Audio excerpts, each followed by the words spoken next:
Iglesia, les damos una bienvenida nuevamente a esta transmisión en vivo, a este servicio dominical, hoy domingo 5 de julio.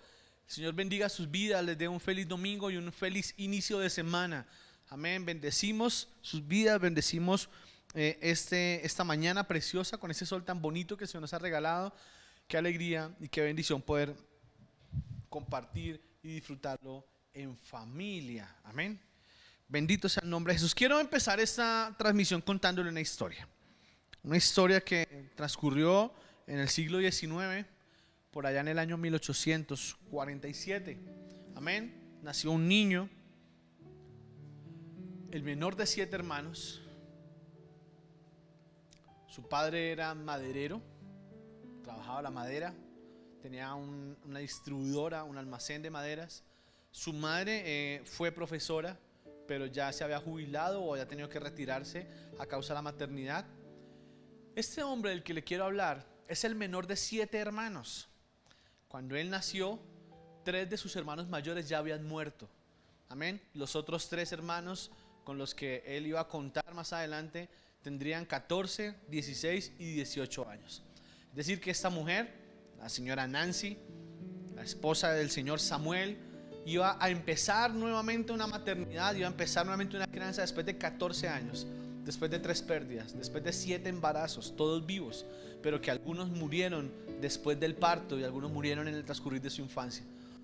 Una situación difícil, una familia de clase baja media, baja alta, una familia sin recursos, sin mayores recursos, una familia de una clase de un barrio obrero en Estados Unidos, en Nueva York, en New Jersey más exactamente. Una familia que había venido inmigrante, una familia que ya era la tercera generación de inmigrantes sobre los cuales estaba recayendo la responsabilidad de continuar la herencia del trabajo de la madera.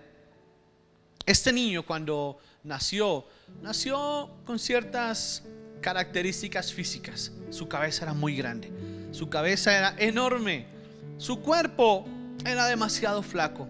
Por eso cuando fue creciendo en la infancia y cuando tuvo la oportunidad de entrar al colegio, escúcheme, cuando tuvo 8 años y medio, entró por primera vez a un colegio, y sus amigos de infancia, sus amigos de barrio y sus amigos en el colegio coincidieron en llamarle cabezón, débil y enfermizo. Así lo conocían. Era un cabezón, era un débil y era un enfermizo. Situación, bullying, que desde ese tiempo se venía manejando. Situación que desencadenó en una tristeza, en ver un niño ensimismado, en ver un niño agobiado por sus amigos, en ver un niño que no podía desarrollar su carácter, en ver un niño que era introvertido, que poco hablaba, que poco desarrollaba su ámbito social.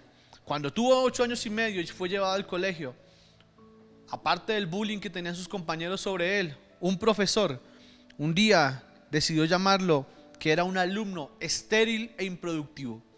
Cuando este niño llegó a su casa, llegó llorando. Llevaba 3 meses estudiando, solo 3 meses. En su primera entrada al colegio estaba haciendo apenas los primeros pinitos. Pero un profesor, con sus palabras, mató los sueños de este niño. Ese niño llegó llorando a su casa y su mamá, una mujer aguerrida, una mujer que había sido profesora, la mamá de 7, tomó una decisión radical y le dijo: no vuelves al colegio, no regresas al colegio, yo voy a ser tu maestra, yo te voy a enseñar, yo te voy a preparar, yo te voy a demostrar lo que tienes que aprender, yo te voy a enseñar y yo voy a ser la persona que guíe tu enseñanza. Su padre, un hombre fuerte, un hombre quizá desprendido de la casa, un hombre dedicado a su negocio, un hombre dedicado a proveer para su casa, un hombre dedicado a atender las labores fuera del hogar. Para eso estaba su esposa, según su criterio.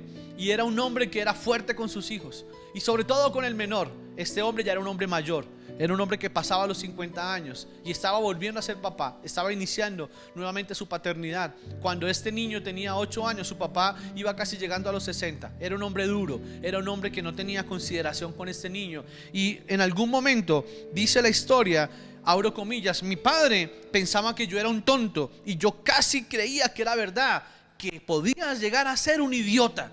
Eso era lo que el niño pensaba, gracias a los comentarios de su padre, gracias a los comentarios de sus amigos, porque su padre estaba refrendando lo que sus amigos afuera decían. Repito, era un niño ensimismado, era un niño que no hablaba, era un niño introvertido, que no tenía amistades, que le costaba socializar, pero era un niño con un gran potencial. ¿Quién descubrió su potencial? Su mamá.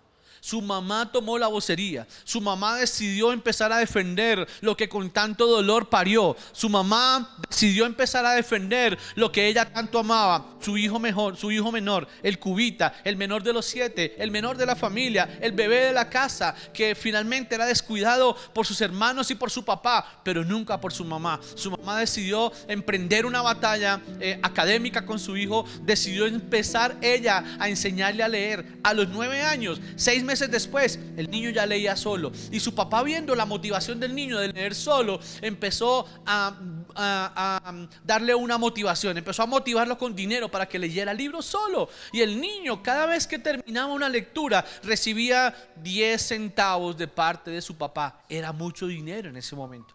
Estamos hablando del año 1855, 56. 10 centavos, era mucho dinero. Y era la propina que su papá le entregaba a este niño solamente para motivarlo a que empezara a estudiar. ¿Qué le enseñó su mamá? Quizá no era no era la escuela tradicional. Su mamá empezó a enseñarle la caída del Imperio Romano, empezó a enseñarle la historia de Inglaterra, empezó a enseñarle la historia del mundo, empezó a enseñarle acerca de Shakespeare y empezó a enseñarle cosas tan robustas al niño que el niño empezó a apasionarse por la lectura. El niño empezó a apasionarse por el estudio. Creo que dice el niño, dice: mi mamá fue la inspiración, mi mamá fue mi gran influencia en mis primeros años. Sería una madre un poco vieja, maestra de escuela, pero ella decidió encargarse de mi educación. Abro comillas: mi madre ha hecho de mí lo que yo soy. Ella me comprendía, ella fomentó en mí el deseo de aprender y el amor por el estudio. Aleluya. Termino esa historia con una parte de su vida. Cuando tuvo 10 años, tuvo su primer laboratorio en casa. Cuando tuvo 12 años, cuando tuvo 12 años exactamente, el niño salió a vender periódicos en el tren de la ciudad. Y en un vagón desocupado decidió montar un pequeño laboratorio. Vendía periódicos. Cuando tenía 15 años pudo elaborar su propia prensa para poder imprimir los periódicos. 15 años. Un hombre lo descubrió haciendo ese trabajo y le otorgó poder imprimir los periódicos de uno de los más de los periódicos más influyentes de la ciudad, el Free Press Detroit. Le regaló algunas máquinas adicionales y este niño empezó a hacer, de 15 años, el impresor de 400 ejemplares semanales del periódico de la ciudad. 15 años. Cuando tuvo 21 años, hizo su primer invento relevante: un dispositivo para registrar mecánicamente los votos del Congreso. 21 años. Contrató un abogado y patentó su invento. Ahí empezó su carrera de inventor. En 1879, después de mucho trabajo, después de mucho esfuerzo, después de muchas horas de dedicación, consiguió que su primera bombilla estuviera prendida durante 48 horas. Solo. Un niño que no tuvo primaria, un niño que no tuvo bachillerato, un niño que nunca tuvo la oportunidad de ir a una universidad, sencillamente cobijado y defendido por su mamá, cobijado y apoyado por su mamá. Una mujer que no tenía mucho conocimiento, pero que supo inculcar lo necesario para defender la vida y la integridad de su hijo. Con 21 años patentó su primer invento. Años más tarde fundó su propia empresa. Antes había sido reclutado por una empresa llamada JP Morgan en Nueva York, y con JP Morgan montaron lo que fue Edison Electric. Años más tarde se convirtió en General Electric. ¿De quién le estoy hablando? Le estoy hablando de un hombre llamado Tomás Alva Edison. ¿Quién iba a pensar? El hombre que inventó la luz, el hombre que inventó las bombillas. Quiero darle un dato curioso. En el año 1879, fue la primera persona en hacer funcionar un alumbrado público para una ciudad, en Newark, en Estados Unidos, cerca de Nueva York. 53 focos en las calles fueron su primer contrato grande para poder darle luz a una ciudad. Fue la primera ciudad del mundo que tuvo luz. Eso lo hizo Thomas Alva Edison. Un hombre sin estudio, un hombre sin educación, pero un hombre brillante, un hombre que fue inteligente, un hombre que fue criticado, del cual se burlaron, pero un hombre que tenía una mamá que supo entender el potencial de sus hijos, una mujer que supo entender el potencial que tenía su hijo y que supo desarrollarlo, supo potenciarlo y supo sacar de él la mejor partida. Alguna parte de la historia de Thomas Alva Edison dice que él llegaba a leer entre los 9 y los 11 años hasta 3 y 4 libros en el mes.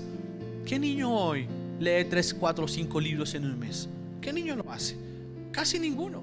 El niño no estudiaba, el niño trabajaba, el niño repartía el periódico, el niño tenía que salir a trabajar para aportar para su casa, y en ese salir a trabajar y en ese salir a aportar desarrolló un gusto, una pasión por la lectura infundada por su mamá. El título de esta palabra que le quiero compartir hoy: la familia debe defenderse. La familia se tiene que defender. La familia tiene que tener a alguien que se duela por ella. La familia tiene que tener a alguien a quien le duela lo que pasa adentro. Alguien a quien le duelan unos hijos. Alguien a quien le duela un matrimonio. Ese matrimonio debe tener a alguien que se duela de lo que está pasando. No, un matrimonio no necesita personas indolentes. Un matrimonio no necesita gente orgullosa. Un matrimonio no necesita gente amargada. ¿Para qué? De amargados, de negligentes, de orgullosos está lleno el mundo. Pero cuando usted se casa, cuando usted contrae nupcias, cuando usted decide convivir con alguien, es porque usted espera encontrar en ese alguien su media naranja, su complemento perfecto, su 50-50, lo que lo llene, lo que la llene, lo que la satisfaga o lo que le satisfaga. Pero cuando usted llega a convivir con alguien y entabla una relación matrimonial, una relación de convivencia, pero esa persona no está dispuesta a tener un sacrificio, esa persona no está dispuesta a ser mejor persona por usted, a ser mejor ser humano por usted, creo que hay una desventaja. Creo que el matrimonio empieza mal y empezamos a cargar el matrimonio con cargas, valga la redundancia, que no tiene que llevar. Empezamos a cargar el matrimonio con situaciones que lo único que van a hacer es exasperar los ánimos, que lo único que van a lograr es quemar el matrimonio joven,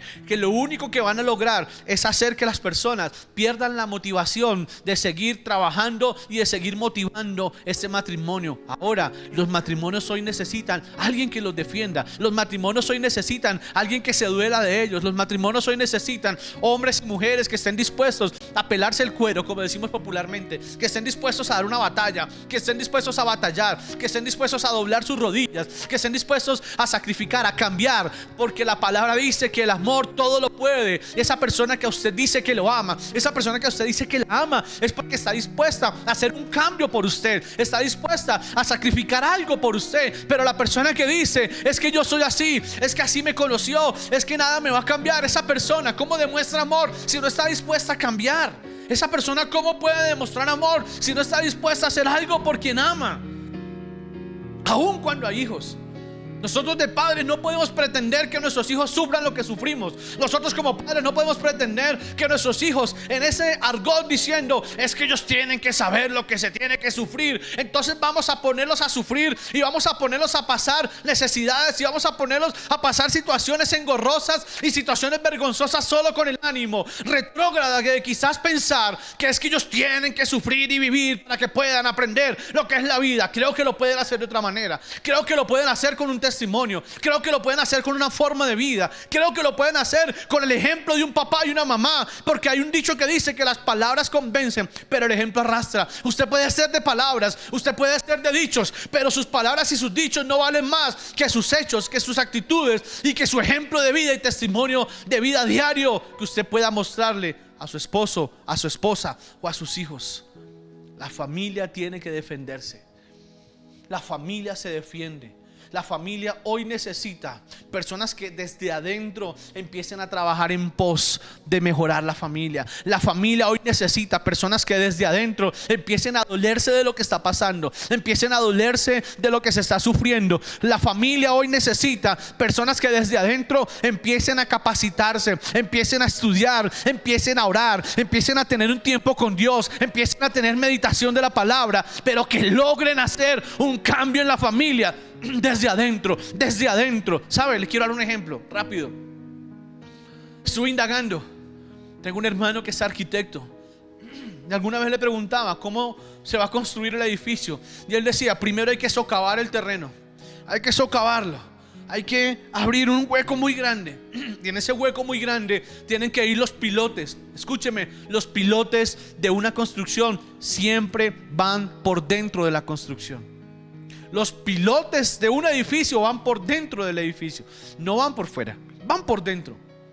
Creo que la familia se construye de la misma manera, la familia se construye de la misma forma, de la manera en que nosotros empezamos desde adentro a edificar la casa, empezamos desde adentro a edificar el hogar, empezamos desde adentro a edificar la familia, empezamos a edificar la familia con valores, empezamos a edificar la familia con palabras, empezamos a edificar la familia con amor, empezamos a edificar la familia con testimonio, empezamos a edificar la familia con respeto, empezamos a edificar la familia con disciplina, empezamos a edificar la familia con un amor profundo por lo que somos el uno y el otro. ¿Sabe? Ningún dedo de la mano es igual, ningún dedo de la mano se parece al otro. Así son las familias. Una familia donde un esposo y una esposa se unen no son los mismos. Y si tienen hijos, sus hijos no serán los mismos que ustedes. Quizá van a tener hijos diferentes, quizá van a tener hijos más inquietos que otros, unos más quizá más callados que otros, unos más sociables que otros. Todos van a ser diferentes. Su hogar va a ser diferente. Su hogar quizá no va a ser lo que fue el hogar de su papá y su mamá. Quizá usted viene en el idilio diciendo,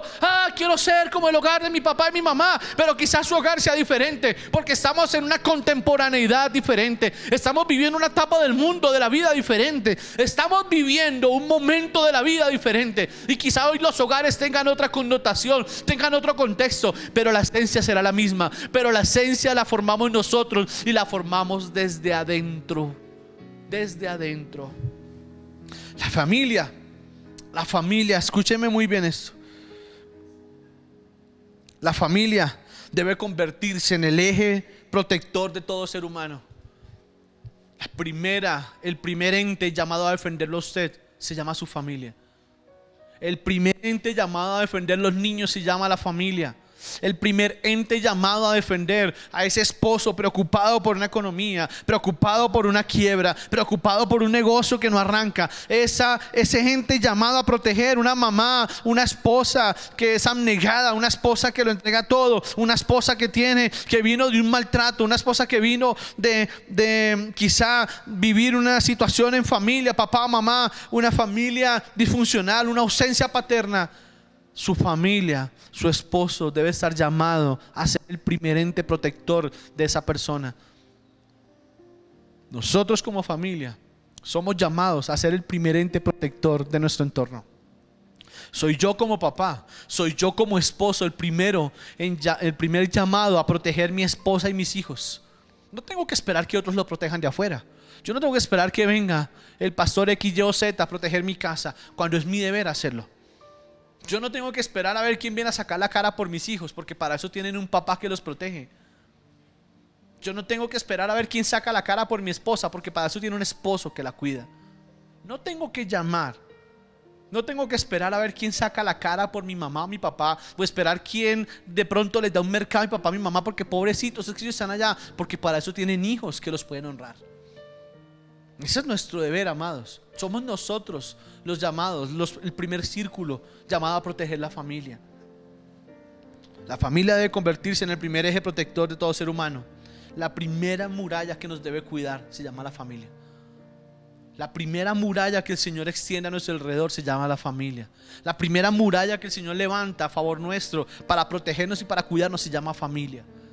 Y es el deber de todo ser humano proteger los suyos primero. Cuando uno decide, escúcheme, ser esposo, esposa, o cuando decide ser papá, renuncia a sí mismo. Renuncia a lo que a mí me gusta, lo que a mí me gusta. Renuncio a mis gustos, renuncio a lo que a mí me satisface o a mí me llena. No entiendo cómo puede haber papás capaces de dejar su hijo al cuidado de un tercero, abuela, abuelo, tío, tía, hermano, mayor, por irse a un baile, por irse a una fiesta. ¿Qué ejemplo le están dando? ¿Cuál es el ejemplo que le dan? Mamá, cuídeme mi niña, cuídeme mi niño porque yo quiero ir a la fiesta. Papá, cuídeme mi niño, mi niña porque yo tengo que ir a divertirme. Yo tengo que ser extrovertido, extrovertida. Tengo que vivir mi vida. Debió haberlo pensado antes de ser papá y mamá. Debió haberlo pensado antes de haberse metido debajo de las cobijas a tener un hijo. Pero peor aún, papás y mamás alcahuetas de hijos que no tienen responsabilidad en la vida, que piensan que la vida es bailar y tomar, que piensan que la vida sencillamente es salir y disfrutarla, porque es que el abuelo está llamado y la abuela está llamada a quedarse con los hijos. ¿Dónde dice eso? ¿Dónde en la Biblia está escrito? ¿Dónde usted ve a Taré encargándose de Isaac? Yo en la Biblia no alcanzo a ver nunca a un Taré consintiendo a Isaac. ¿Dónde? Aún cuando nosotros vemos a un Jetro cuidaba a la esposa, pero la esposa cuidaba a los hijos. La esposa de Moisés cuidaba a sus propios hijos, no Jetro. Jetro la cuidaba a ella. Pero usted no ve a un Jetro que con los niños y con los chiquitos y para allá y para acá. Era responsabilidad de Moisés y de su esposa. Pero nosotros hemos tergiversado la verdad.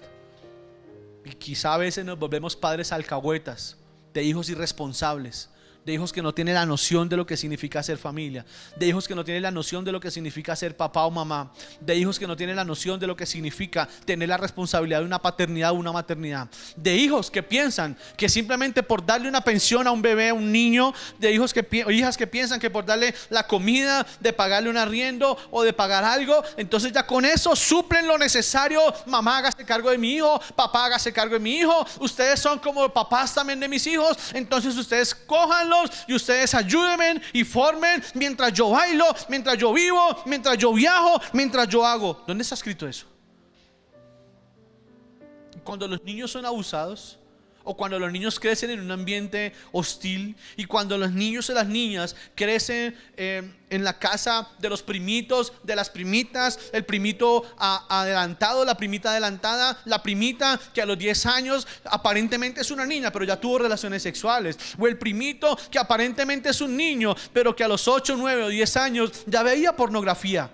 Pero es que como son niños, ellos están bien en la casa del tío, ellos están bien en la casa de la abuela, ellos están bien en la casa del abuelo. Claro, pueden estar bien, pero no es el derecho, porque el llamado a proteger, el llamado a cuidar, soy yo como papá, soy yo como mamá. El llamado a proteger mi esposa, yo tengo que ver mi esposa a ver para dónde coge un fin de semana, porque yo tengo que salir a vivir mi vida. Yo no tengo que esperar a ver mi esposa para dónde agarra el fin de semana, porque yo estoy tan ocupado, porque tengo tanto trabajo, porque se me olvidan las prioridades, porque para mí es más importante salir a producir 10, 15, 20 mil o 100 mil antes de cuidar lo que realmente debo cuidar. Y ahí empiezan a gritarse los matrimonios, ahí empiezan a gritarse las familias, ahí empiezan a destruirse los muros, ahí empiezan a tumbarse las murallas, y el primer filtro protector empieza a ser permeado por Satanás. Empieza a ser permeado. Mire lo que pasó esta semana, domingo en la noche. 4 añitos tiene esa niña, cuando un desgraciado la secuestró, la abusó, y 5 días después la niña murió. 4 añitos. Se supone que su papá y su mamá debían cuidarla. Se supone que su mamá y su papá debían cuidar su entorno. No sé cuál era el entorno, no sé cuál fue la circunstancia, la desconozco. Solo hago una suposición. ¿En qué momento estamos viviendo hoy, iglesia? ¿Qué es lo que estamos viviendo? ¿Qué es lo que realmente nos está importando? ¿Qué es lo que realmente es importante para nuestra vida? Yo creo que esta mujer, la mamá de Tomás Alva Edison, no hubiese podido decir: ay papito, sí, usted es un bruto, usted es como taradito, usted es medio idiota, mijo, entonces pues quédese ahí tranquilo, mira a ver, póngalo a jugar con carritos. No, la mamá fue la llamada a desarrollar el talento de su hijo. La mamá fue la llamada a que todo el mundo lo atacaba, pero su mamá tenía que cuidarlo. Y su mamá lo cuidó, y su mamá lo protegió, y su mamá hizo de él el hombre que fue su mamá. Y por eso él dice: fue gracias a mi mamá que llegué a donde llegué, que fui lo que fui y que soy lo que soy. Cuando él lo dijo, fue gracias a su mamá, la que lo cuidó, la que lo protegió, la que, no importando que ya era una mujer adulta cuando lo tuvo, no importando que ella tenía que volver a empezar la crianza, que tenía que volver a sacrificarse, que tenía que volver a vivir el miedo de un embarazo después de 3 hijos muertos, pero lo hizo, se sacrificó, entregó su vida por ese niño, y ese niño hoy nos alumbra la vida a todos. literalmente. Nos alumbró.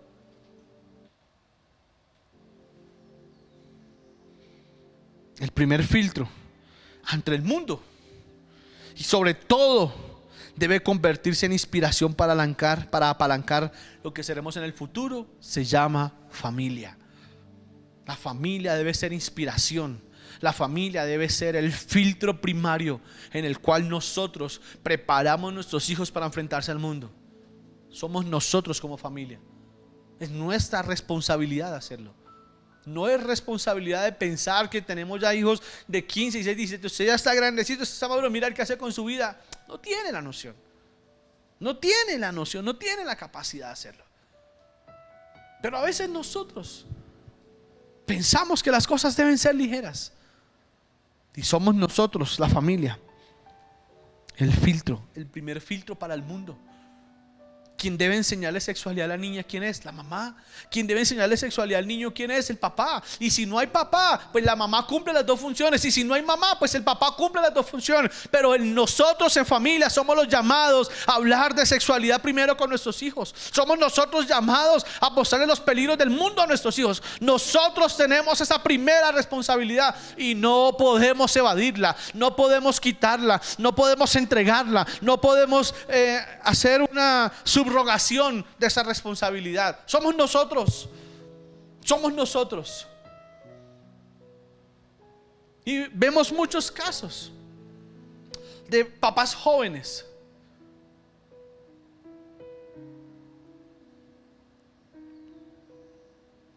que no han aprendido a madurar para poder criar un hijo o una hija,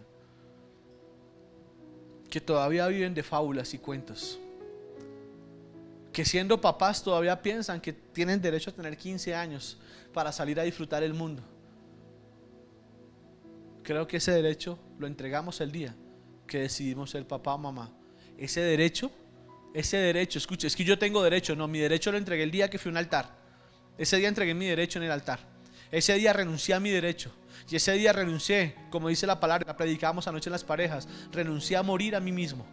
La semilla que el fruto que no cae en tierra y muere no puede ser semilla. Lo que no cae en tierra y muere, lo que no se humilla primero y muere, lo que primero no sufre un proceso y muere, no puede volver a nacer. Si yo todavía siendo un hombre casado pienso que tengo derecho a vivir mi vida de soltero, si yo siendo una mujer casada creo que tengo derecho a vivir mi vida soltera, no he madurado, no he muerto todavía y lo que estoy es llevando a mi matrimonio rumbo a un fracaso. Pastor, pero ese tema, casos se ven. ¿Cómo lo logro? Voy a ir muy rápido porque este tema es supremamente extenso. Si no alcanzo hoy, lo compartiré dentro de 8 días, pero dentro de 8 días tengo otra palabra llamada un vacío llamado papá. Vamos a estar compartiendo acerca de la paternidad el próximo domingo. ¿Cómo lograrlo? Primero, lo primero que tenemos que hacer es identificar la realidad de nuestra casa. Identifique la realidad de su casa. No le oculte realidades a sus hijos. No espere que ellos lo descubran. No espere que sea el mundo el que se los cuente. No espere que sean los amigos mundanos del colegio los que le muestren a ellos una realidad. No espere que sean los amiguitos del barrio, quizá pervertidos o mundanos, o pervertidas y mundanas, las que le muestren realidades a sus hijos. Aún de su casa. Es que hay que proteger a los niños. Sí, ok, hay que protegerlos, pero también hay que aterrizarlos en una realidad. Y hay que mostrarles realidades como son, porque no podemos mostrar lo que no es. No podemos mostrar como héroe al que no es héroe. No podemos mostrar como heroína a la que no es heroína. No podemos mostrar una realidad ficticia, falsa, que están levantando nuestros hijos, un falso prejuicio de una realidad de un hogar. Los niños tienen que ser conscientes de la realidad de sus hogares. No podemos ser esos papás alcahuetas que, mejor dicho, de la manera que sea, hay que salir a comprar. Papi, yo quiero un Play, como sea, me endeudo, gota a gota, préstamo, sobregiro. Es que hay que complacer al niño. Él no tiene por qué sufrir lo que yo sufrí, claro. Pero su niño tiene que ser realista, que lo que usted se va a endeudar, que lo que usted va a invertir es lo que usted necesita para pagar una cuota de la casa, el arriendo, el carro, qué sé yo. Hay que aprender a enseñarles responsabilidad a nuestros hijos desde pequeños. Ellos no pueden vivir en una burbuja pensando que solamente abren la boca y piden y todo lo tienen. No. Lo mismo la esposa. Hay esposos que tienen verdades ocultas en sus finanzas con sus esposas. Sus esposas no tienen idea cuánto ganan, en qué invierten, a quién le deben, qué se gastan, qué tarjeta de crédito. No tienen ni idea de nada. Ni siquiera. Hay esposas que ni siquiera saben qué sueldo tienen sus esposos. O viceversa. Esposas que ganan y sus esposos no tienen ni idea lo que sus esposas ganan. No tienen ni idea en qué gastan la plata. No tienen ni idea cómo la invierten. No tienen ni idea en lo que ellas manejan el dinero. Y cuando se les pregunta a él o a ella, usted está desconfiando de mí. Es que usted, no, es que es transparencia. Y los dos tenemos que tener nuestra realidad identificada. Quiero compartir un versículo con usted rápidamente. Nehemías capítulo 2 verso 17. Vaya conmigo. Nehemías 2:17. Dice la palabra, lo vamos a leer en PDT, palabra de Dios para todos. Entonces les dije: ustedes conocen la situación en que estamos. Jerusalén está en ruinas y sus puertas consumidas por el fuego. ¿Qué hizo Nehemías? Nehemías era un hombre de fe, por eso estaba en Jerusalén. Por eso fue. Nehemías fue porque era un hombre que tenía fe. Pero la fe no podía ocultarle una realidad. Y lo primero que hizo es decirle: miren, ya sabemos que el Señor nos va a levantar, claro que sí. Ya sabemos que el Señor está a nuestro favor, claro que sí. Pero lo que hizo Nehemías es decirles: oiga, ustedes conocen la situación que estamos. Tienen que saberlo. Mire, Jerusalén está en ruinas y sus puertas consumidas por el fuego. Nehemías no podía venderles una mentira. Nehemías no podía venderles una espuma. Hay familias que viven así. Hay familias que viven de apariencias. Hay familias que viven de cuidar el nombre. Hay familias que viven de cuidar la reputación. Hay familias que viven de cuidar porque no podemos bajarnos del carro que tenemos. No podemos vivir en un apartamento más económico. No podemos vivir en otro estrato porque es que mis niños se desacomodan. Pues sus niños tienen que estar dispuestos a vivir la realidad que se está viviendo. Porque no podemos mantenerlos con engaños, metidos en una burbuja, esperando a que mañana esa burbuja se estalle y nuestros hijos resentidos salgan al mundo a perderse. Porque eso puede pasar.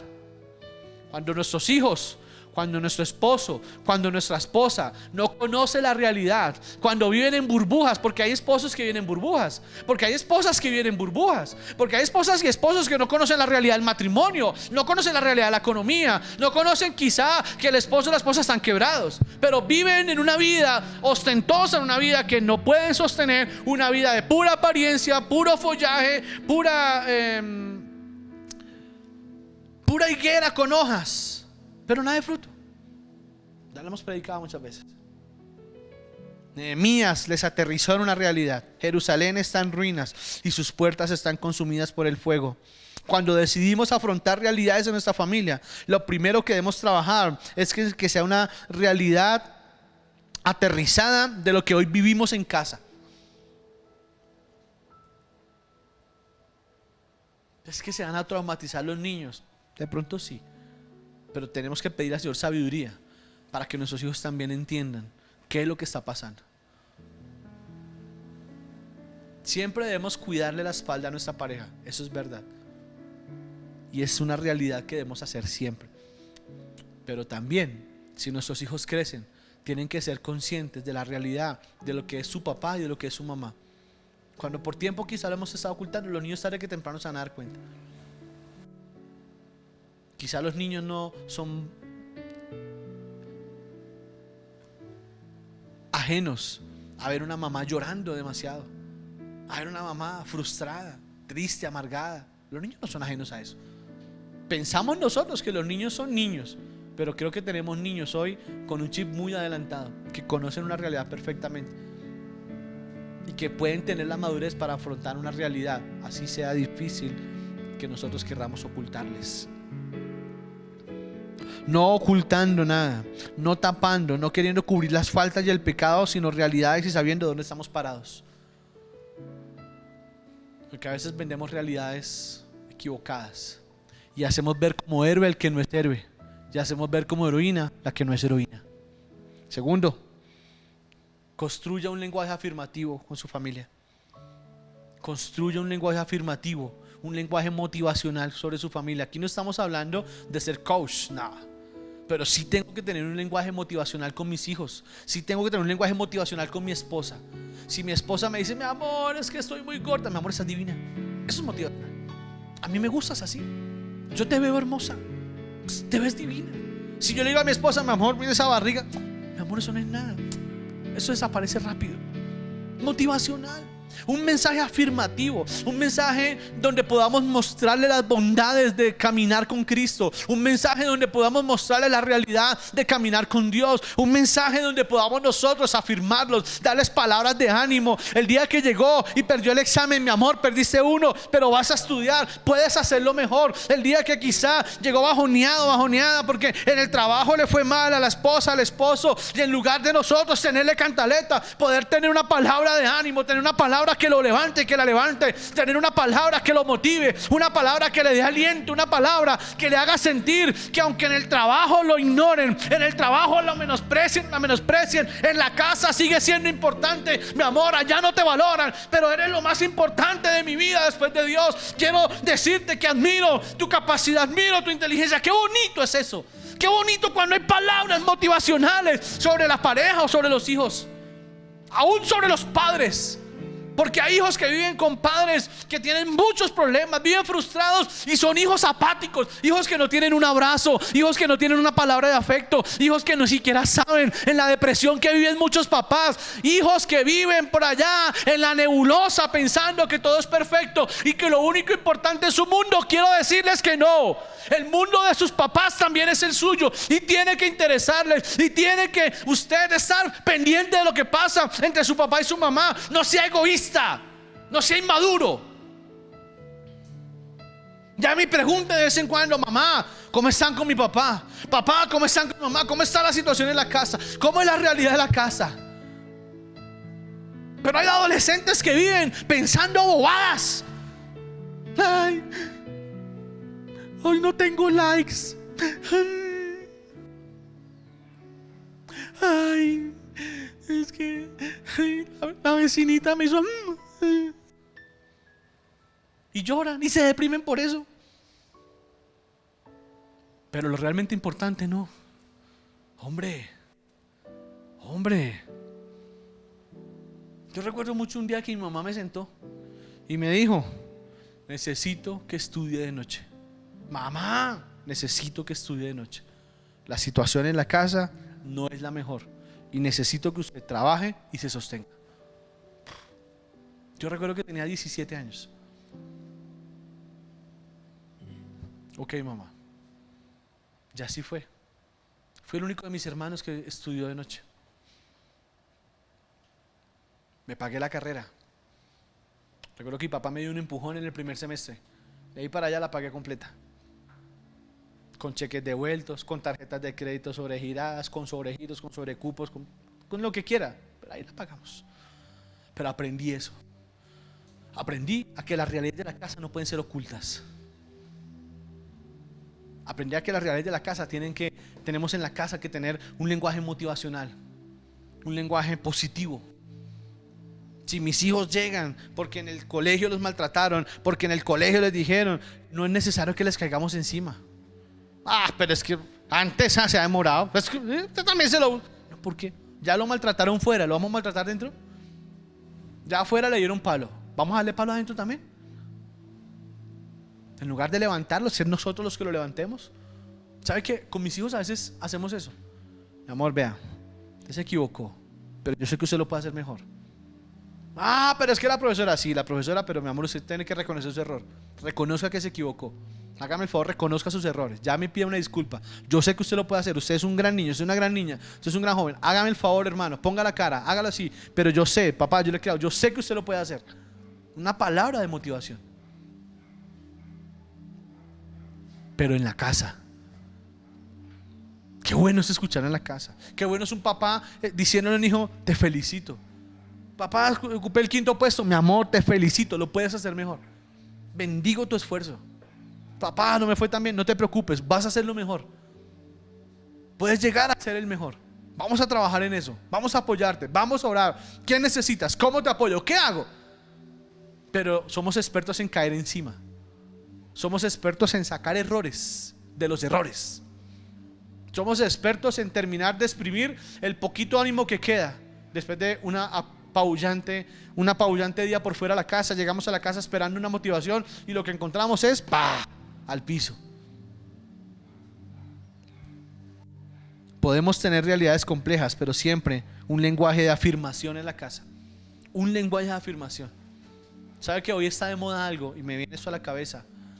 Hoy está de moda escuchar a los niños diciendo: es que yo no me quiero casar. Yo no quiero tener hijos. ¿Por qué? Mi hija algún día me dijo: no, yo no me voy a casar. Me dijo: amor, ¿por qué? Tú eres una niña preciosa. Tú eres una niña muy linda.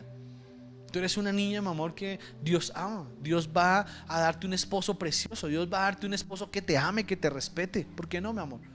¿Por qué negarte esa oportunidad? Solo tiene 10 años. Pero a veces está tan cansada que los hermanos la maltraten, que ella piensa que el esposo vendrá a hacer lo mismo que hacen los hermanos. ¿Y dónde están los papás? Afirmándola. Ahí afirmándola: mi amor, vas a tener el mejor esposo. Y sabe que, por ejemplo, nosotros oramos por los que van a ser las esposas y el esposo de nuestra hija. Siempre oramos: Padre, Señor, dales esposas, Señor, que los amen, que te amen a ti, Señor, que los respeten, que les den el lugar, que los hagan crecer como personas, que valoren lo que son en Dios. Eso oramos. Señor, un hombre para esta niña, Señor, pero guárdalo desde ya, guárdale su corazón, Señor, que la ame, que la respete, que la cuide, que haga un trabajo mejor que el que ha podido hacer el papá hasta ahora. Siempre oramos por eso. Pero es un lenguaje afirmativo, es un lenguaje de afirmación, es un lenguaje que motive a nuestros hijos. Pero no es un lenguaje para mandarlos al mundo. Si mi hija me dice eso, le puedo decir: mi amor, pues usted verá, pues quédese sola, mamita, no hay problema. Váyase a caminar el mundo sola, mi amor. De pronto por allá se encuentra uno u otra que se quiera enamorar de usted. ¿Cómo se le ocurre? Porque como estamos en eso, hoy la gente se siente orgullosa de que los niños vivan en una ciudad abierta, diversa. Por favor, qué vergüenza. Respetable pero discutible. Tercero, testifique siempre acerca de Dios. Siempre testifique acerca de Dios. Siempre tenga algo que hablar de lo que Dios ha hecho en su vida. Siempre en su casa transmita la fe a través del testimonio. Siempre hágalo. Esa es la forma de defender nuestra casa. Esa es la forma: papá, pero es que estamos mal. Sí, mi amor, pero mira que hemos estado así otras veces, pero mira que Dios ha hecho. Mira todo lo que Dios restaura. Mira todo lo que Dios hace. Mira que yo sé que vamos a salir adelante. Mira, Dios muchas veces nos ha hecho pasar pruebas, pero también nos ha sacado adelante. Eso es un lenguaje de fe. Y en la familia tiene que haber un lenguaje de fe. El lenguaje de fe cubre a los hijos. Mi hijo alguna vez me decía: papá, es que la universidad es muy cara. Mi amor, no se preocupe, de eso se encarga el Señor, ni siquiera yo. A mí el Señor me da la plata y yo la pago en la universidad. No tengo problema. Usted estudie, escoja la carrera que quiere y hágale, hermano. Ya Dios sabrá qué hace. ¿Cuándo nos ha dejado el Señor botados? ¿Cuándo el Señor lo ha dejado en vergüenza? No, papá, nunca. Entonces adelante. Ese es un lenguaje de fe.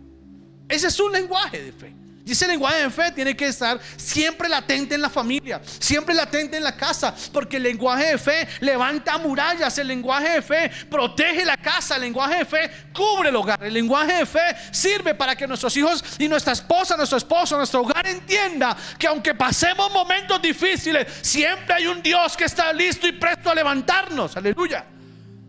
Siempre.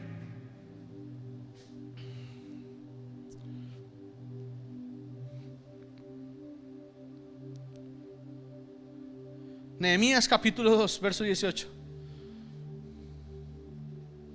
Déjame, miren lo que dice el 17, para retomar un poquito que se me pasó. Miren lo que dice el resto del versículo 17. Así que trabajemos juntos y reconstruyamos la muralla de Jerusalén para que dejemos de sufrir esta humillación en la que estamos viviendo. Ese fue un mensaje afirmativo de parte de Nehemías. Nehemías lo que hizo fue afirmar la fe del pueblo. Nehemías lo que hizo es decir: momentico, sí, esto está destruido, hermano, pero vamos a trabajar, vamos a levantarnos. Un lenguaje de afirmación. Y el tercero, el que yo le digo: testifique siempre. Un lenguaje de fe. Testifique siempre acerca de Dios. Dice la palabra en el mismo Nehemías capítulo 2, dice: entonces les declaré cómo la mano de mi Dios había sido buena sobre mí, y asimismo las palabras que el rey me había dicho, y dijeron: levantémonos, edifiquemos. Así esforzaron sus manos para bien. Un lenguaje de fe. Un lenguaje de fe levanta una familia. Un lenguaje de fe guarda y cubre una familia. Mire lo que dice primer libro de Samuel, capítulo 17. Añadió David: Jehová, que me ha librado de las garras del león y de las garras del oso, él también me librará de la mano de este filisteo. Y dijo Saúl a David: ve, Jehová esté contigo. Un lenguaje de fe. Todos amedrentados, todos preocupados, todos allá ahí temblando. Pero David dijo: no, un momentico, es que yo sé en quién creo. Esta situación es que parece que no nos cayó la roya, la ruina. No. Pasamos momentos difíciles, sí. Pasamos un desierto, sí, pero nos vamos a levantar. El Señor va a proveer, el Señor traerá la provisión, el Señor nos dará mejor trabajo, el Señor nos dará la casa que esperamos, el Señor traerá el proyecto, lo hará una realidad, el Señor levantará la empresa. No te preocupes, papá, no te preocupes, mamá, vamos a levantarlos. Hijo, no te preocupes, que el Señor nos traerá la provisión, el Señor se encargará de poder darnos lo que necesitamos. Mi amor, no te preocupes, esposo, no te preocupes, quizá ya no te valoran, pero Dios valorará tu esfuerzo y Dios te va a levantar. No te preocupes, mi amor, no te preocupes, esposa, yo sé que te toca duro, pero oro para que Dios te dé más fuerzas y me dé tiempo a mí para poder apoyarte, me dé tiempo a mí para poder estar a tu lado, porque somos una familia y el Señor levanta esa familia. Ese es el lenguaje de fe que necesitan las familias hoy. No necesitan escuchar lo mismo que escuchan en la calle.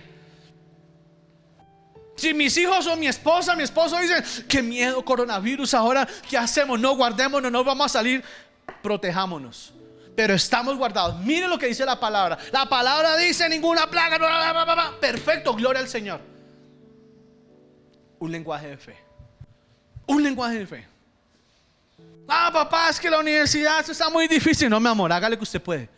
Si el Señor lo puso ahí es porque Dios lo quiere hacer un profesional. Si el Señor le abrió esa puerta es porque Dios quiere que usted termine. Amén. Y no estamos diseñados para empezar y no terminar. Eso tiene que romper y quebrantar. Entonces es una maldición.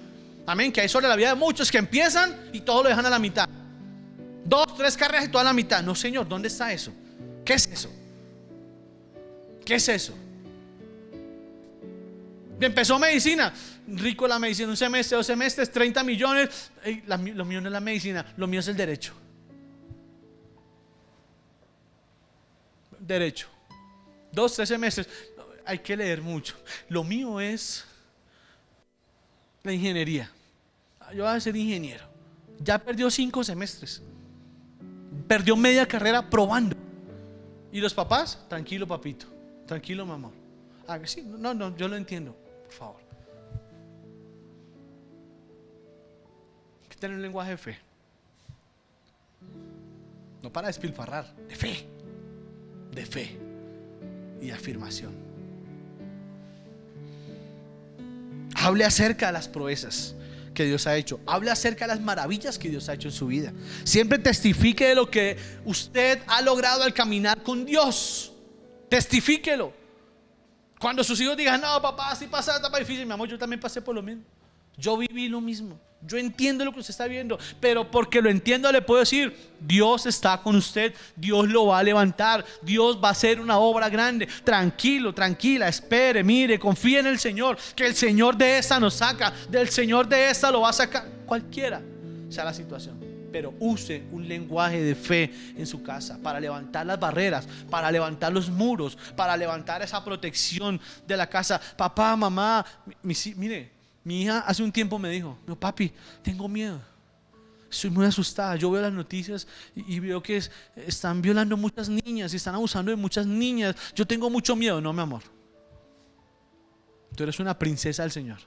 A ti el Señor te guarda primeramente y estamos nosotros para cuidarte. No, mi amor, no tendrás temor de malas noticias. No, señora, pero es una niña del reino, mi amor. Es una doncella del Señor y el Señor te va a guardar y te va a cuidar. Y estamos nosotros para hacer la tarea también, físicamente en la tierra. El Señor lo hace espiritualmente y coloca a los ángeles alrededor tuyo para que entres y salgas. Pero nosotros estamos para cuidarte y para defenderte también, mi amor. Un lenguaje de fe. Un lenguaje de fe. Cuarto, escuchemos esto. Tenemos que entender que no estamos peleando contra sangre y carne. Es que el tema no es sangre y carne. El tema no es ver una ciudad llena de personas declarándose homosexuales o lesbianas. Ese no es el tema. El tema es qué se está moviendo espiritualmente. ¿Cuál es la potestad espiritual que se está moviendo? El tema para proteger y defender la familia es saber contra qué estamos peleando, amados. Amén. Y en eso estamos fríos, casi muertos. Amén, porque muchos no tienen ni idea contra quién se están enfrentando. Muchos no tienen ni idea contra quién pelean, porque ni siquiera tienen tiempo de orar, de tener intimidad con Dios, de pedirle a Dios que revele y que muestre. No tienen ni idea. Entendamos que no peleamos contra sangre y carne, sino que estamos peleando contra ejércitos demoníacos de forma espiritual. Potestades, principados, huestes de maldad de las regiones celestes. Todo lo que dice el libro de Efesios. Pero quiero leerle a qué nos enfrentamos principalmente cuando se habla de familia. Porque hay principados que se mueven en contra de los hogares, en contra de restaurar familias, en contra de restaurar hogares, en contra de restaurar una sociedad. Libro de Daniel capítulo 10, verso 2. Daniel capítulo 10, verso 2.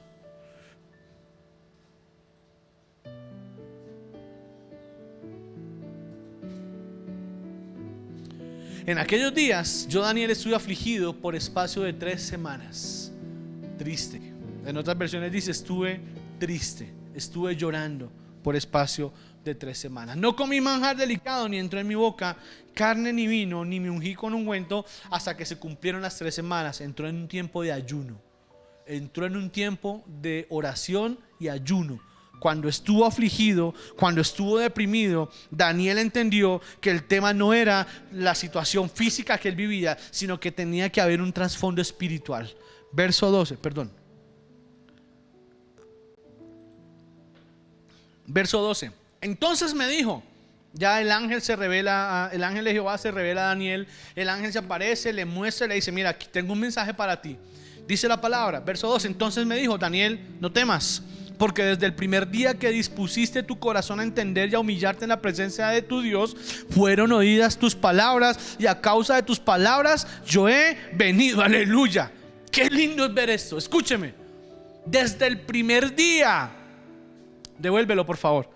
Desde el primer día que dispusiste tu corazón a entender y a humillarte delante de la presencia del Señor, desde el primer día que usted dice: Señor, a partir de hoy tú y yo, Señor, a partir de hoy cero, Señor, el resto, no miraré para los lados, miraré solo para el frente. A partir de hoy tú eres el único que dirige mi vida. A partir de hoy, Señor, mi caminaré solo contigo. No volveré a distraerme, ni amistades, ni mundo, ni nada que me distraiga de ti. A partir de hoy solo tú. A partir de ese momento, mire lo que Dios hace. Por causa de tu decisión fueron oídas tus palabras, y a causa de tus palabras yo he venido. Una decisión tomó Daniel, y por causa de esa decisión Dios se manifestó. Aleluya, sigue. Mas el príncipe, escuche muy bien, aquí empieza esta parte. Mas el príncipe del reino de Persia se me opuso durante 21 días. Escúcheme, le está hablando el ángel. Es decir, que lo que se opuso al ángel para que viniera antes fue algo espiritual. Fue algo espiritual. Mas el príncipe del reino de Persia se me opuso durante 21 días. Los mismos 21 días que duró Daniel orando. Los mismos 21 días que Daniel duró ayunando y orando fueron los mismos días que el ángel que venía a traer la palabra y a traer la promesa duró peleando por allá en los cielos con ese príncipe de Persia, con ese principado de oposición, con ese principado que viene a oponerse, que viene a obstaculizar, que viene a interponerse entre Dios y nosotros. Esa era la pelea que tenía el ángel. Y escúcheme, mire lo bonito que dice acá. Mas el príncipe del reino de Persia se me opuso durante 21 días. Y dice la palabra: tuve que pedir refuerzos. Pero he aquí, Miguel, uno de los principales príncipes, el arcángel Miguel, vino para ayudarme, y quedé allí con los reyes de Persia. Verso 19. Y me dijo: muy amado, no temas, la paz sea contigo, esfuérzate y aliéntate. Y mientras él hablaba, recobré las fuerzas y dije: hable mi Señor, porque me has fortalecido. Y él me dijo: ¿sabes por qué he venido a ti? Pues ahora tengo que volver para pelear contra el príncipe de Persia, y al terminar con él, el príncipe de Grecia vendrá. Pero yo te declararé lo que está escrito en el libro de la verdad, y ninguno me ayuda contra ellos, sino Miguel, vuestro príncipe. ¿Sabe una cosa? Hay planes, hay propósitos, hay promesas de Dios declaradas, ya decretadas, que ya están listas, que vienen por la autopista celestial rumbo a su vida. Pero hay un principado, el príncipe de Persia, el príncipe de Grecia, como dice la palabra, que están atravesándose, que están interfiriendo, que hacen que pierda señal, que hace que haya interferencia, que hace que las cosas se enreden, no fluyan. Ese es el principado. Y si usted recuerda la palabra en Nehemías, la palabra dice que cuando Nehemías tuvo la aprobación del rey, se atravesaron Tobías, Sanbalat, el árabe, y el resto de esa tracamanada se atravesaron ahí a interrumpir el fluir de Nehemías. No querían dejar pasar a Nehemías. En este versículo la palabra dice que el ángel de Jehová peleó contra el principado de Persia, que se opuso, que no quería venir que no quería dejar que la bendición fluyera, que no quería dejar que el proceso de Dios llegara, que no quería dejar que el plan y el propósito de Dios se manifestara en la vida de Daniel. Pero Daniel, ¿qué hizo? Clamó, oró y ayunó. 21 días no dejó de hacerlo. 21 días fue consecuente. 21 días mientras Daniel peleaba en oración, el ángel de Jehová peleaba en el cielo. Porque hay ejércitos opositores, porque hay espíritus que se oponen a que su familia esté bien, a que su hogar esté bien, a que sus hijos estén bien, a que su matrimonio esté bien. Hay principados dedicados a oponerse, a estorbar, a atravesarse, ahí a ponerse en la mitad para que las cosas no fluyan. Pero nuestro trabajo es el trabajo que tuvo Daniel: pelear por la familia, pelear por la casa, no dejar de batallar, no bajar los brazos, no darnos por vencidos, no dejar que ese principado opositor venga ahí a atravesarse, venga ahí a quitarnos la bendición, a quitarnos el gozo, a hacernos pensar que es que el Señor se olvidó de mí. No se ha olvidado, está batallando en el cielo a nuestro favor. Aleluya. Alguien diga amén conmigo hoy. Dito sea el nombre de Jesús. Ese príncipe de Persia es un principado espiritual de guerra y confrontación directa en contra del pueblo de Dios.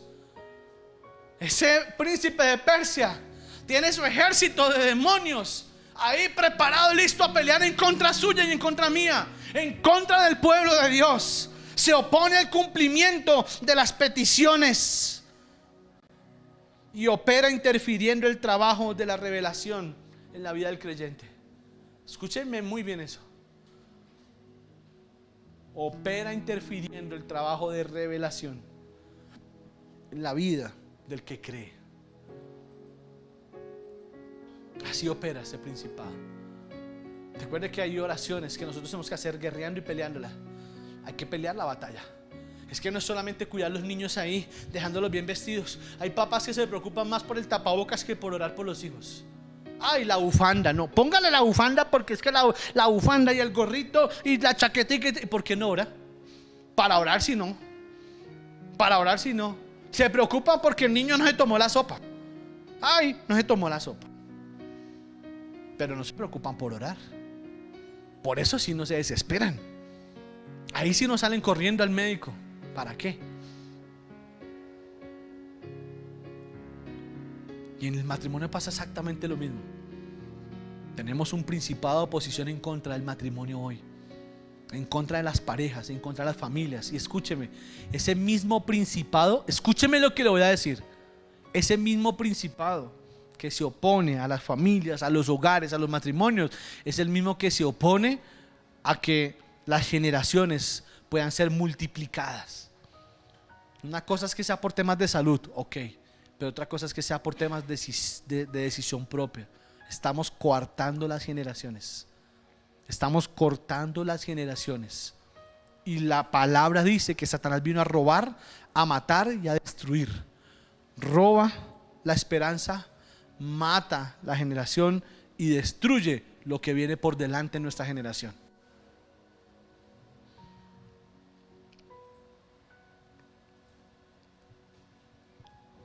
ese príncipe de Persia se va a oponer en todos los aspectos. Se va a oponer en tus planes financieros. Ese príncipe de Persia se va a oponer en tu plan de empresa. Ese principado de Persia se va a poner en tu plan de matrimonio, de poder casarnos, de poder legalizar el vínculo, por así llamarlo. Ese principado de Persia se va a oponer a eso. Ese principado de Persia se puede oponer a que tu plan de tener la persona ideal a tu lado se dé. Es un principado de oposición. ¿Qué hacemos, pastor? Orar. Orar y orar y orar y clamar y reprender. No hay nada más. Orar y orar y orar y orar. Mire, hay un espíritu, un demonio que viene atacando la infancia. La infancia está siendo seriamente afectada hoy. Los niños están siendo atacados hoy de una manera atroz, de una manera brutal. Y nosotros pensamos que dejándolos en la casa ya los tenemos cuidados, y no. Están cuidados el día que nosotros decidamos ponerlos en un altar de oración. El día que nosotros decidamos colocarlos en un tiempo de oración, en un clamor permanente por ellos. Es que por la familia, por su esposo, por su esposa, por sus hijos no se deja de orar nunca. Nunca. No se deja de orar nunca. Todos los días hay que clamar por la familia. Todos los días estamos batallando por la familia. Todos los días estamos levantando muro y vallado a favor de la familia. Diario. Todos los días. O si algún día deja de respirar. Hoy no respiro.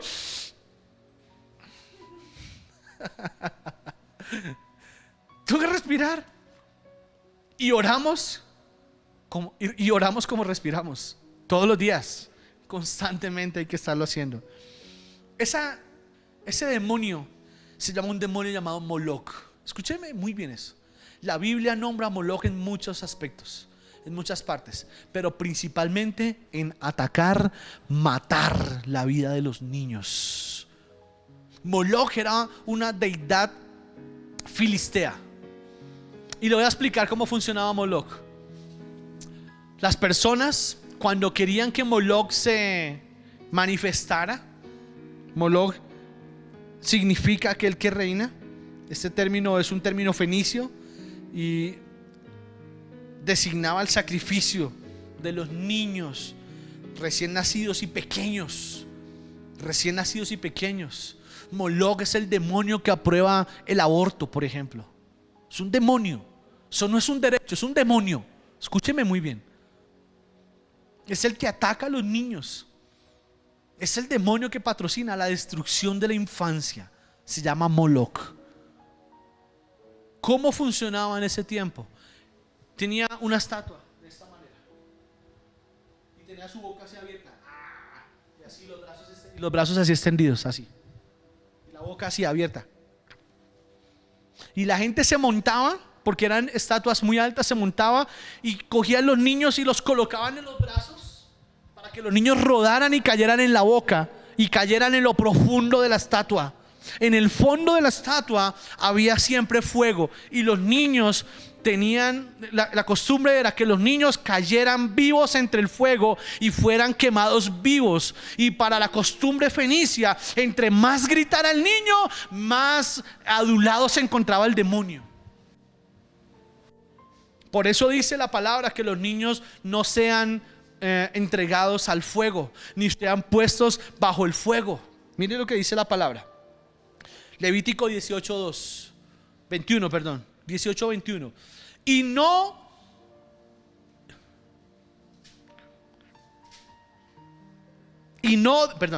no des hijo tuyo para ofrecerlo por fuego a Moloch.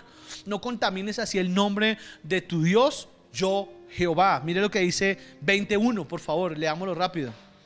Habló Jehová a Moisés diciendo: dirás asimismo a los hijos de Israel: cualquier varón de los hijos de Israel o de los extranjeros que moran en Israel que ofreciere alguno de sus hijos a Moloch, seguro morirá. El pueblo de la tierra lo apedreará, y yo pondré mi rostro contra tal varón y lo cortaré de entre su pueblo, por cuanto dio sus hijos a Moloch, contaminando mi santuario y profanando mi santo nombre. Si el pueblo de la tierra cerrare los ojos respecto a aquel varón que hubiere dado sus hijos a Moloch, y si el pueblo de la tierra cerrare sus ojos respecto de aquel varón que hubiere dado sus hijos a Moloc para matarle, entonces yo pondré mi rostro contra aquel varón, contra su familia, y le cortaré de entre mi pueblo, y con todos los que fornicaron en pos de él, prostituyéndose con Moloc, y la persona que atendiera encantadores y adivinos para prostituirse tras de ellos, yo pondré mi rostro contra tal persona y la cortaré de entre su pueblo. Santificaos pues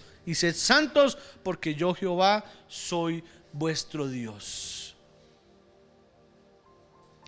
Pastor, pero ¿y eso en qué momento pasa? Disfracemos los niños, estamos próximos.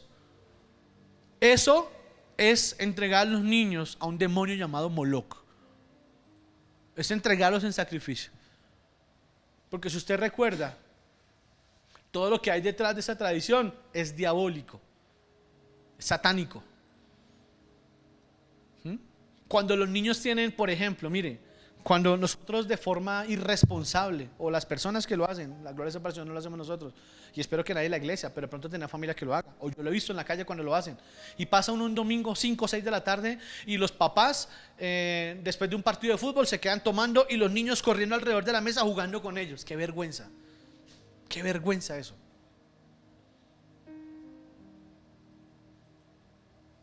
¿Cuándo se los entregamos? Cuando usted de forma irresponsable mirar dónde los deja en cualquier casa, que los cuide cualquiera.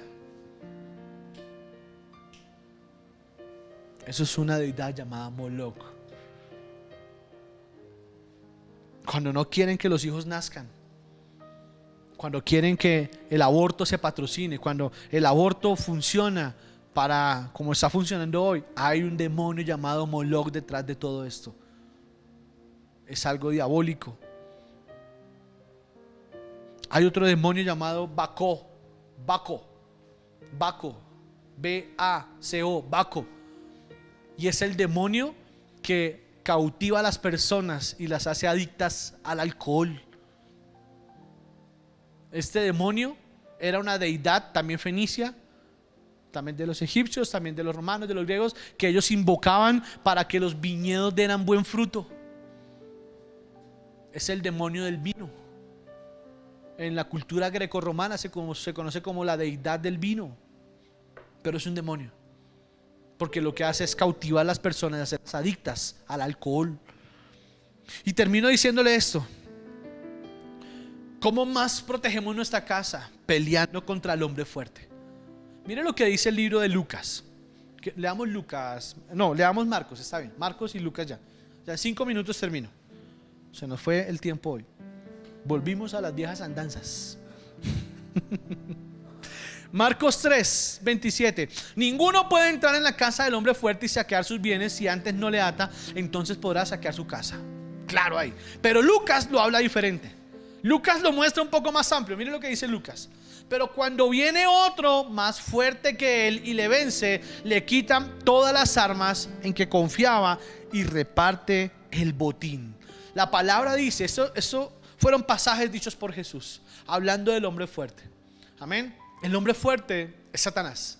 Y el hombre fuerte dice que solamente viene uno más fuerte que él para poder despojarlo. El hombre fuerte hoy tiene cautiva las almas de muchas personas en muchos de sus delitos, en muchos de sus pecados, en muchos de la inmoralidad, en muchas de las cosas ocultas. Ahí está el enemigo teniendo cautivas a través de un hombre fuerte que es Satanás. Pero la palabra dice que viene uno más fuerte que él, que se llama Jesucristo. Aleluya. Viene Jesucristo.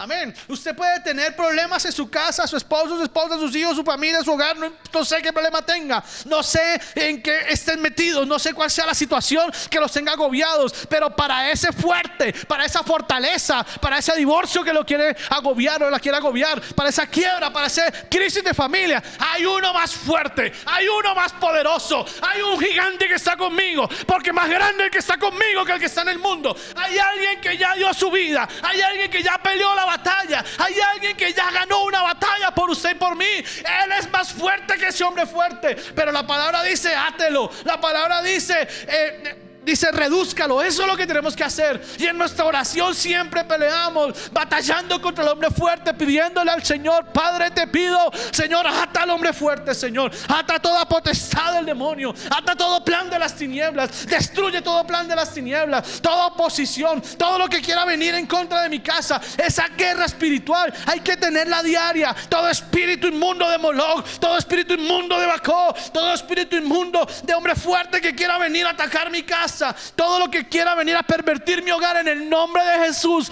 yo te pido, Padre, toma el control tú ahora. Hay que batallar por los hogares. La familia se defiende, la familia se pelea, y primero lo hacemos desde adentro y luego lo hacemos hacia afuera, y luego lo hacemos peleando contra todo lo que en el espíritu quiere atacar la casa. Pero no podemos quedarnos quietos, iglesia. No podemos seguir adormecidos, no podemos seguir en un letargo, viendo cómo las cosas se desbaratan y después mirando cómo hacemos. ¿Sabes? Somos una sociedad equivocada en algo. No somos preventivos, somos correctivos. En eso nos equivocamos. Siempre salimos a buscar cómo corregir lo que está mal. Siempre salimos a buscar cómo volver a hacer lo que quedó mal hecho. ¿Ya para qué? ¿Por qué no lo hicimos antes?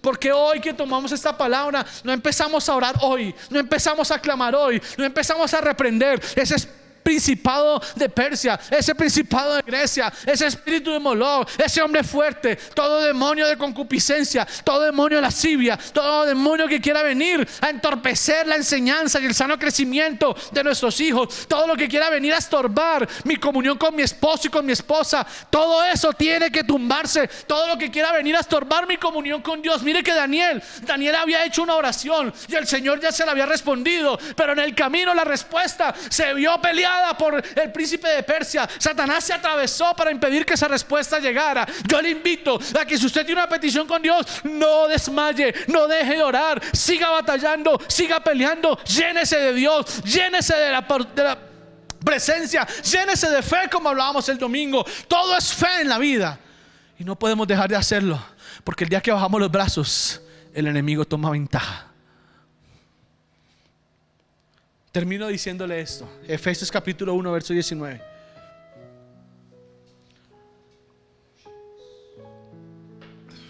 Efesios 1, 19.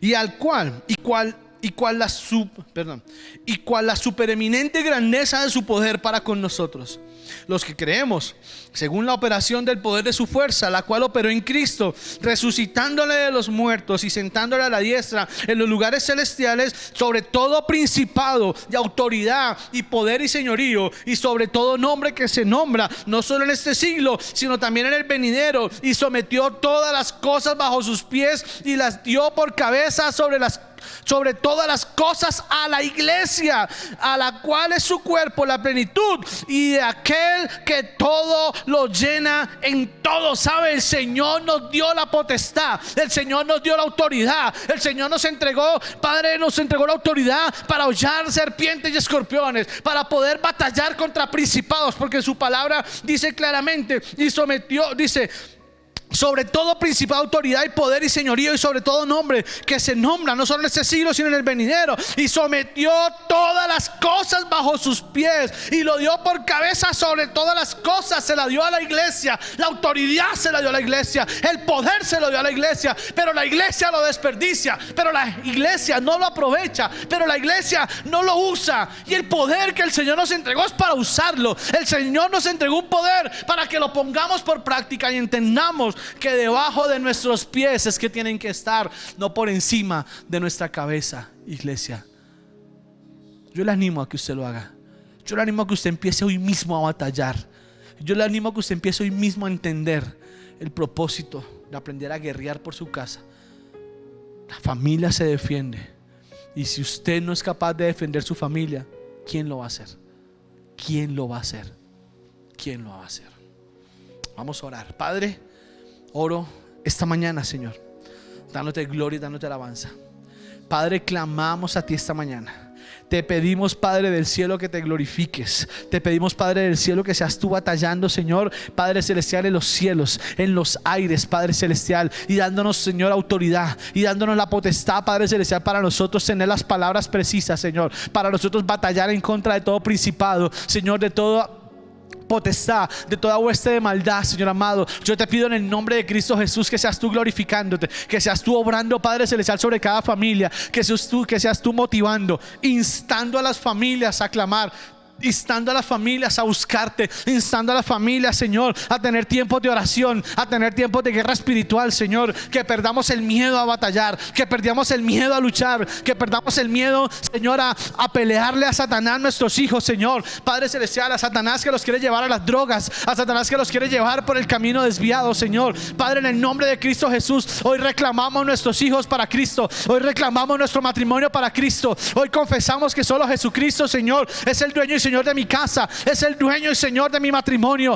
Padre, en el nombre de Jesús hoy confieso, Padre, que tu palabra es viva y eficaz, Señor, y más cortante que espada de doble filo, Padre, y que hoy tu palabra traspasará, Señor, Padre celestial, y llegará hasta los tuétanos, como dice tu palabra, Señor. Padre, profunda, Señor, será tu palabra y tu enseñanza, Señor, para que tu pueblo hoy entienda que tiene que levantarse a pelear, tiene que levantarse a defender la familia, tiene que levantarse a defender a ese esposo que está en tentación, a esa esposa que está en tentación, a esos hijos, Señor, que el mundo los está jalando, a esos hijos que están decidiendo por el pecado. Padre, hoy los peleamos en oración, Señor. Hoy le recordamos al enemigo que nuestros hijos son consagrados para Jesucristo. Hoy le recordamos al enemigo que nuestro matrimonio, Señor, fue consagrado para Cristo, Señor. Hoy le recordamos al enemigo que las familias de Sembrando Vida son familias que le pertenecen a Cristo, Padre, para tu gloria y para tu honra. Son familias tuyas en el nombre de Jesús, son familias tuyas en el poderoso nombre de Cristo. Padre, ninguna deidad, Señor, diabólica, ninguna deidad satánica, ninguna deidad, Señor, del enemigo